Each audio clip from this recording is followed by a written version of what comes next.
महापुरुष में दूसरा गुण है क्षमा। क्षमा मोहवश भी की जाती है, भयवश भी की जाती है, लेकिन दैवी संपदा की क्षमा कुछ विलक्षण है। पुत्र ने, पत्नी ने, कुटुंब ने कुछ अपराध किया, उनमें मोह है तो चलो घूंट पी लिया, सह लिया, यह मोहवश की गई क्षमा है। इनकम टैक्स का इंस्पेक्टर आ गया, ऐसा वैसा बोलता है, कुछ कड़वी मीठी सुना रहा है, दिल में होता है कि यह ना बोले तो अच्छा है, यहाँ से टले तो अच्छा है, फिर भी क्या करें, चलो जाने दो, यह भयवश की गई क्षमा है। अगर कुछ बोलेंगे तो वह कागजों से कड़क व्यवहार करेगा, धन की हानि हो जाएगी। नौकर गलती करता है, डांटेंगे तो चला जाएगा, दूसरा आदमी अभी मिलता नहीं, चलो इसको क्षमा कर दो, जब अच्छा नौकर मिल जाएगा तो इसे निकाल देंगे। मोह से, भय से, स्वार्थ से या और किसी कारण से जो क्षमा की जाती है वह दैवी संपदा का गुण नहीं है। दैवी संपदा वाले की क्षमा की कुछ निराली होती है। जैसे भगवान नारायण क्षीर सागर में से सैया पर लेटे हैं, भृगु ऋषि ने उनकी छाती में लात मार दी। नारायण अपने नारायण तत्व में इतने आनंदित और प्रसन्न हैं, तृप्त हैं कि बाहर से विक्षेप आने पर भी अपना आनंद स्वभाव प्रकटाने में उन्हें कोई प्रयास नहीं करना पड़ता। मुनीश्वर, आपके पैर में कोई चोट तो नहीं लगी? दैत्य दानवों के साथ युद्ध करके हमारा हृदय जरा कठोर हो गया है। इस कठोर हृदय पर आपका कोमल चरण लगा है तो आपके चरण को कोई ठेस तो नहीं पहुंची? क्षमा बड़न को होत है, छोटन को उत्पात, विष्णु को क्या घटी गयो जो भृगु ने मारी लात। ब्रह्मवेताओं में क्षमा इस प्रकार की क्षमा होती है। क्षमाशील होने में दो बातें चाहिए, अपने लिए बाहर की वस्तुओं के सुख भोग का आकर्षण ना हो, कोई अपना कुछ बिगाड़े तो उसका अहित करने का भाव ना हो, ऐसा आदमी क्षमाशील हो जाता है। वही सच्चा क्षमाशील होता है। जिसके पास क्षमा रूपी शस्त्र है, शत्रु उसका कुछ भी नहीं बिगाड़ सकता। जिसको कुछ चाहिए, बदला लेना है अथवा सुख लेना है, जिसको कुछ लेना है उसमें क्रूरता है, जिसको कुछ लेना नहीं देना ही देना है, उसके जीवन में क्षमा ही क्षमा है, प्रसन्नता ही प्रसन्नता है, आनंद ही आनंद है। धृति का अर्थ है धैर्य। जो सत्कर्म करते हैं या ईश्वर के मार्ग पर चलते हैं तो कोई विघ्न बाधा आए तो धैर्य से सहें। थोड़ा सा विघ्न आए, कष्ट पड़ा तो सोचने लगा कि मैं आत्महत्या कर लूं, मैं कहीं भाग जाऊं अथवा अलग मकान लेकर रहूं। यह दैवी संपदा नहीं है, आसुरी संपदा है। यह आसुरी स्वभाव के लक्षण है। दैवी स्वभाव यह है कि कितने भी कष्ट आ जाएं, कितनी भी मुसीबतें आ जाएं, लेकिन चित्त पर क्षोभ नहीं होता, चित्त विघ्नों से प्रभावित नहीं होता। मीरा के जीवन में ना जाने कितने विघ्न आए। मीरा के ससुर सांगा राणा के देहावसान के बाद मीरा के देवर रतन सिंह और ननद उदा ने मीरा को सताना चालू कर दिया। रतन सिंह ने मीरा को सुधारने के लिए अपनी बहन उदा और उसकी सहेली को काम सौंपा। मेवाड़ की रानी होकर मीरा साधु बाबाओं से ना जाने कैसे कैसे लोगों से मिलती है, बात करती है, उसको सुधारो। अब मीरा को क्या सुधारना है, वह तो प्रभु के गीत गाती है। बिगड़े हुए लोग किसी को सुधारने का ठेका लेते हैं तो सत्संगियों को सुधारने का ही ठेका लेते हैं। उदा ने मीरा को बहुत दुख दिया, लेकिन मीरा ने कभी नहीं सोचा कि मैं अलग महल में रहूं, मैं भाग जाऊं, किसी को जहर दे दूं और बदला लूं। नहीं, मीरा तो भगवान की भक्ति में लगी हुई थी। दैवी संपदा से संपन्न व्यक्ति बड़ा शांत होता है, उसका चित्त विलक्षण लक्षणों से संपन्न होता है।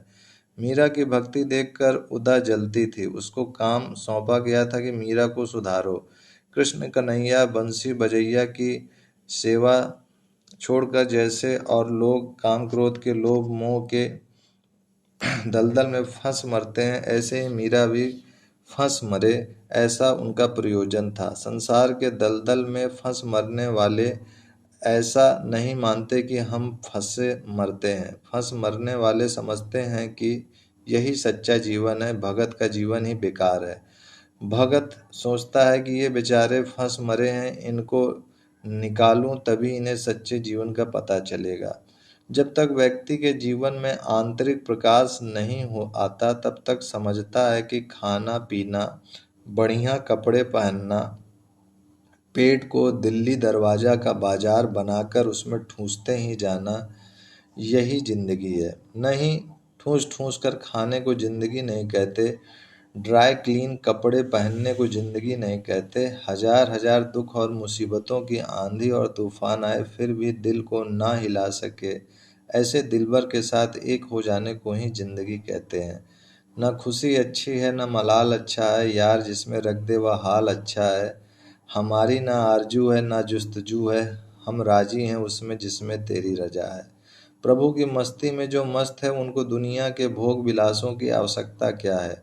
वे भोजन तो करेंगे औषधवत, वस्त्र तो पहनेंगे शरीर की आवश्यकता के मुताबिक, आवास में तो रहेंगे लेकिन आवास के लिए जिंदगी बर्बाद नहीं करेंगे, भोजन और वस्त्रों के लिए जिंदगी बर्बाद नहीं करेंगे, वे तो जिंदगी को आबाद करेंगे, जिंदगी के अधिष्ठान को जानने के लिए।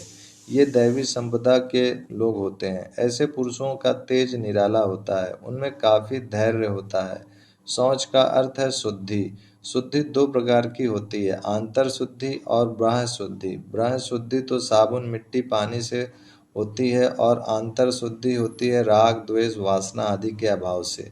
जिनकी आंतर शुद्धि हो जाती है उनको बाह्य शुद्धि की परवाह नहीं रहती, जिनकी बाह्य शुद्धि होती है उनको आंतर शुद्धि करने में सहाय मिलती है। पतंजलि महाराज कहते हैं कि शरीर को शुद्ध रखने से वैराग्य का जन्म होता है। शरीर को शुद्ध रखने से वैराग्य का जन्म कैसे? जिसमें शारीरिक शुद्धि होती है उसको अपने शरीर की गंदगी का ज्ञान हो जाता है। जैसे गंदगी अपने शरीर में भरी है ऐसे ही गंदगी दूसरों के शरीर में भी भरी है, अतः अपने शरीर में अहंता और दूसरों के शरीर के साथ विकार भोगने की ममता स्थिर हो जाती है। हृदय में छुपा हुआ आनंद स्वरूप चैतन्य ईश्वर परमात्मा हमारा लक्ष्य है, इस ज्ञान में वे लग जाते हैं।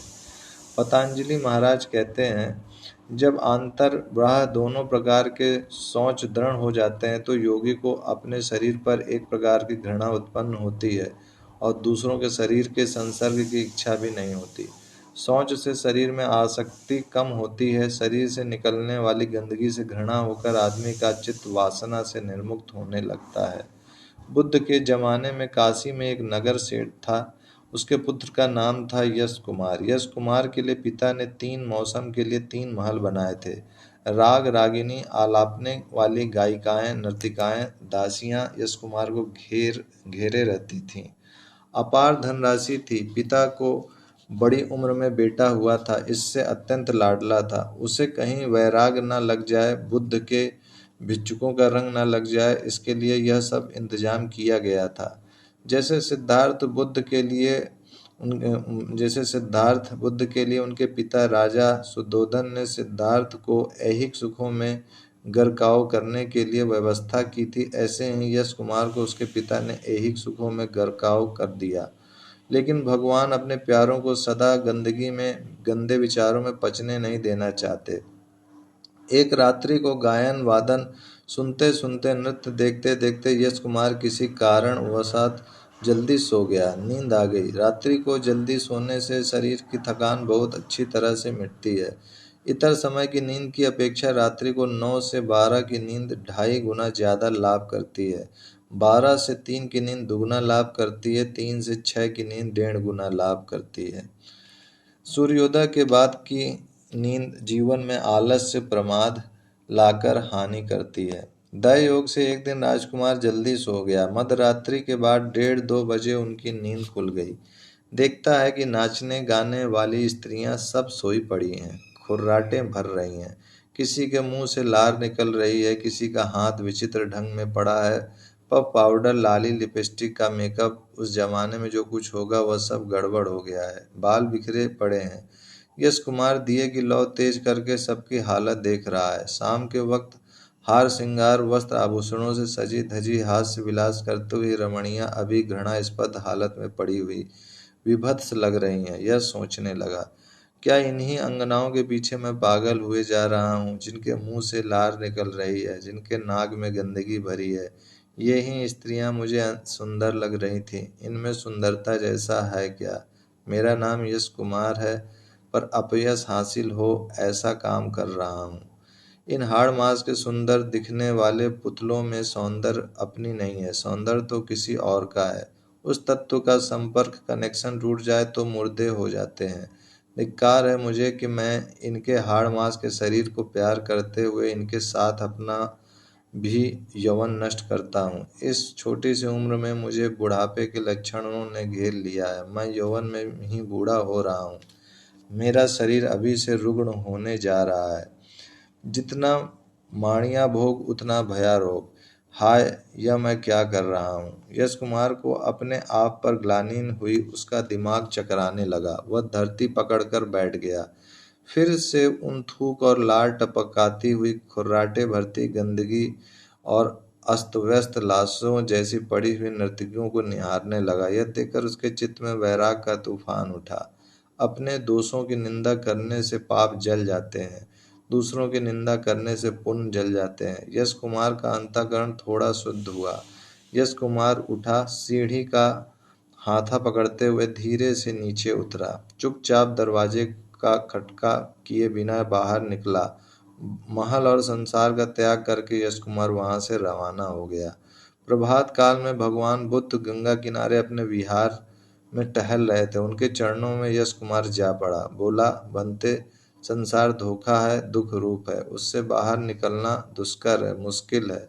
बुद्ध ने कहा, संसार धोखा जरूर है, दुख रूप जरूर है, लेकिन उससे निकलना आसान है, अगर किसी संत का सानिध्य मिल जाए तो। भगवान, मैं आपकी शरण आया हूँ, मुझे स्वीकार करो।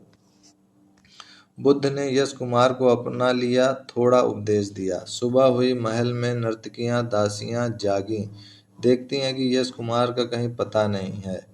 कहाँ गए हमारे स्वामी, हमारे सर्वे सर्वा, हमारे प्रियतम? स्वामी सर्वे सर्वा प्रियतम सदा के लिए तो किसी के रहते नहीं है।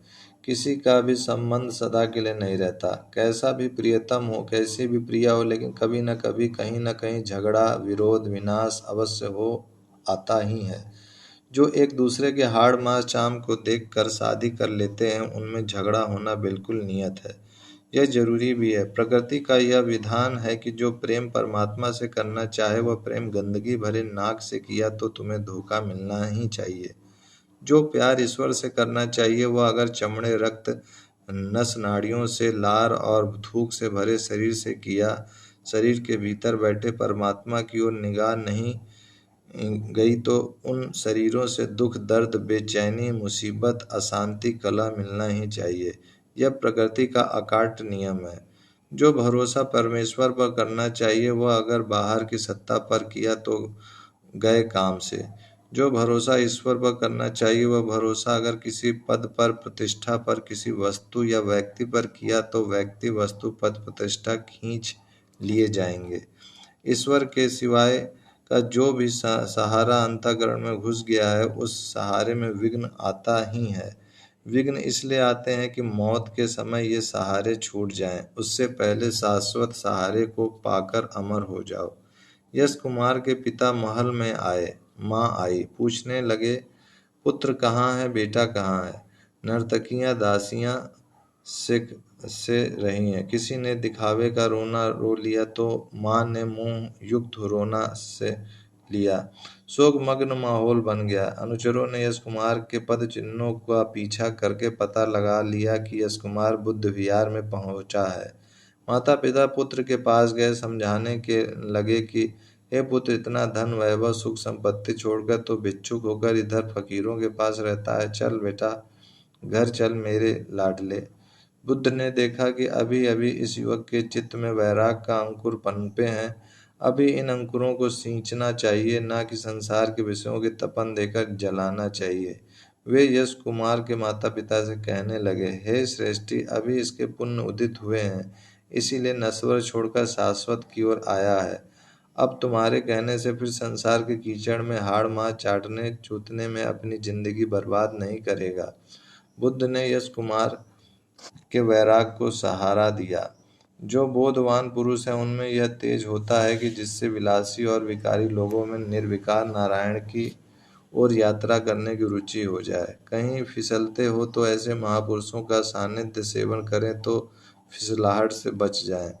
ऐसा दिव्य महापुरुषों का प्रभाव होता है। बुद्ध ने कुछ वचन यश कुमार को कहे और माता पिता को ज्ञान वैराग्य समझाया। इतने में यश कुमार की बहन रोती आई, भैया तुम घर चलो। भैया तो घर चले, लेकिन मृत्यु जब आएगी तब मृत्यु से भैया को तू नहीं बचा पाएगी बहन। अब यश कुमार अपने कुटुंबजनों को समझाने लगा, हे माता पिता, मौत मुझे पकड़कर सूकर कुकर बना देगी, तब आप लोग मेरा साथ नहीं दे पाओगे। मौत आकर मुझे सूकर कुकर की योनि में धकेल दे, वृक्ष पाषाण बना दे, उससे पहले मैं बुद्ध के चरणों में बैठकर परमात्मा को पालूं। इसमें आप लोग मुझे सहयोग दो। कथा कहती है कि यश कुमार के दृढ़ निश्चय, बुद्ध के शुभ संकल्प और सत्संग का प्रभाव उसके माता पिता तथा भगिनी पर भी पड़ा। वे भी बुद्ध के शिष्य बन गए। किसी के चित्त में थोड़ा सा भी विवेक वैराग आ जाए और बोधवान महापुरुष का सानिध्य मिल जाए तो गिराने वाले चाहे कितने भी आ जाएं, फिर भी संभालने वाले अकेले महापुरुष संभाल लेते हैं। बुद्ध पुरुष के पक्के शिष्य को हजार गिराने वाले लोग भी गिरा नहीं सकते, जबकि सत शिष्य हजारों का हाथ पकड़कर उन्हें उबार सकता है। यह दैवी गुणों का प्रभाव है। जिसके चित्त में शुद्धि है उसकी बाहर भी शुद्धि स्वाभाविक रहने लगती है। जिसकी बाह्य शुद्धि होती है उसको आंतर शुद्धि भी सहायता मिलती है। दैवी संपदा वाले पुरुष भी शारीरिक शुद्धि और अंतःकरण की शुद्धि स्वाभाविक फुरने लगती है। फिर आता है आद्रोह। द्रोह से अपना चित्त जलता रहता है। कभी कभी रजोतमो के प्रभाव से चित्त में द्रोह आ जाता है। जिनके जीवन में सतोगुण है उनमें द्रोह नहीं होता। दैवी संपदा का आखिरी गुण है नातिमानिता। अतिमानिता का अर्थ है अपने को श्रेष्ठ मानना। मैं अति श्रेष्ठ हूँ, इन्होंने मुझे मान दिया लेकिन कम दिया। इस प्रकार की अति मान की वासना है वह अहंकार की सूली भोंकती है। आदमी व्यर्थ में बोझिला जीवन जीता है। जिसके जीवन में अति मान का सूल नहीं है वह कई मुसीबतों से, अशांति पैदा करने वाले व्यवहार से, दुखद परिस्थितियों के प्रादुर्भाव से सहज ही बच जाता है। अति मान चाहने वाला व्यक्ति थोड़ी थोड़ी बात में दोष दर्शन करके अपना चित्त चलित करता रहता है। ऐसा आदमी न जाने कितनी ही वृथा मुसीबतें मोल लेकर अपने आप को कोसता रहता है। जो अति मान की वासना छोड़ देता है उसका जीवन सरल हो जाता है, सहज में सुखद बन जाता है। लोग थोड़ा सा अच्छा काम करके फिर चाहते हैं कि हमारा सम्मान समारोह हो जाए। समारोह में जब सम्मान दिया जाता है तब सिकुड़कर निर्भिमान होने की चेष्टा करते हुए बोलता तो है कि इसमें मेरा कुछ नहीं है, सब भगवान की कृपा है, मैं तो निमित्त मात्र हूँ, आदि आदि। लेकिन ऐसा बोलकर भी अपने को अच्छा कहलाने की वासना है। अच्छा कहलाने का जो भीतर भूत बैठा है वह आदमी से बहुत कुछ बुरा करवा देता है। ओम ओम।